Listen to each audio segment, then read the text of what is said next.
సరదా సాహసపు ఎత్తులను ఎక్కడానికి ఎన్ని ఎత్తులు వేయాలో పూర్తి వివరాలకు చదవండి రేపటి సాక్షి దినపత్రిక.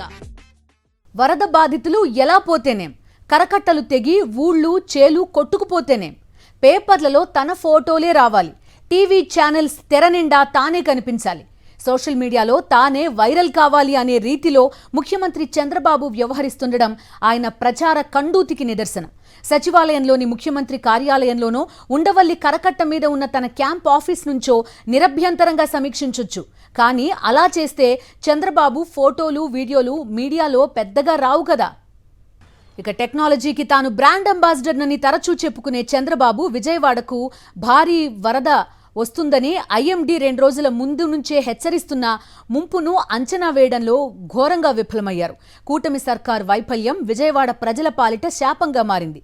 దీంతో తమ చేతగానితనాన్ని కప్పిపుచ్చుకునేందుకు చంద్రబాబు సరికొత్త డ్రామాకు తెరతీశారు. విజయవాడ కలెక్టరేట్కి మకాం మార్చి తానేదో ఒంటి చేత్తో వరదనడ్డుకుంటున్నట్టు పోజులు మొదలెట్టారు.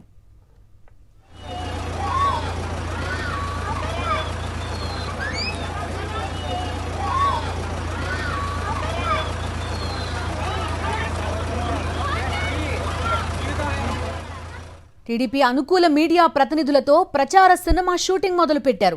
జేసీబీపై ఎక్కి చేతులూపుతూ ప్రజలకు అభివాదం చేస్తున్న చంద్రబాబు, లైఫ్ జాకెట్ వేసుకుని వరద ప్రాంతాలను పరిశీలిస్తున్న చంద్రబాబు, అధికారులతో మాట్లాడుతున్న చంద్రబాబు, డ్రోన్లను పరిశీలిస్తున్న చంద్రబాబు. ఇలా సాగుతోంది ఈ ప్రహసనం. ముఖ్యమంత్రి వస్తున్నారంటే సహాయక చర్యలు వేగంగా చేపట్టి ఆర్థిక సహాయం చేస్తారని, వైద్య సేవలు అందేలా చూస్తారని బాధితులు ఆశిస్తారు. కానీ చంద్రబాబు మాత్రం చేతులూపుతూ కెమెరాలకు పోజులిస్తూ పబ్బం గడుపుతున్నారు. దీంతో బాధితులు తమను సురక్షిత ప్రాంతాలకు తరలించేవారు లేక, ఆహారం అందక, తాగునీరు లేక అల్లాడుతున్నారు.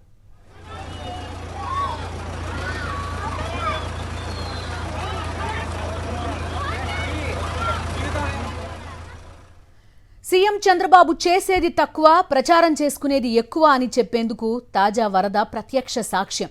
విజయవాడలో బుడమేరు వరద ధాటికి సింగ్ నగర్తో పాటు పలు ప్రాంతాలు ముంపుకు గురై ప్రజలు విలవిలలాడుతున్నారు.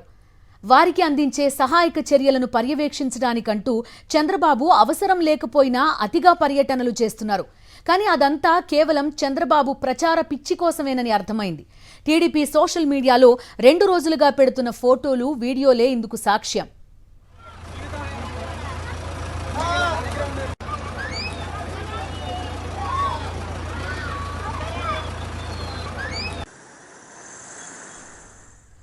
వరద బాధితులను తరలించేందుకు ఇతర జిల్లాల నుంచి ట్రాక్టర్లను తెప్పించినా తెల్లవారుజాము నుంచి బందరు రోడ్లోనే అవి నిలిచిపోయాయి.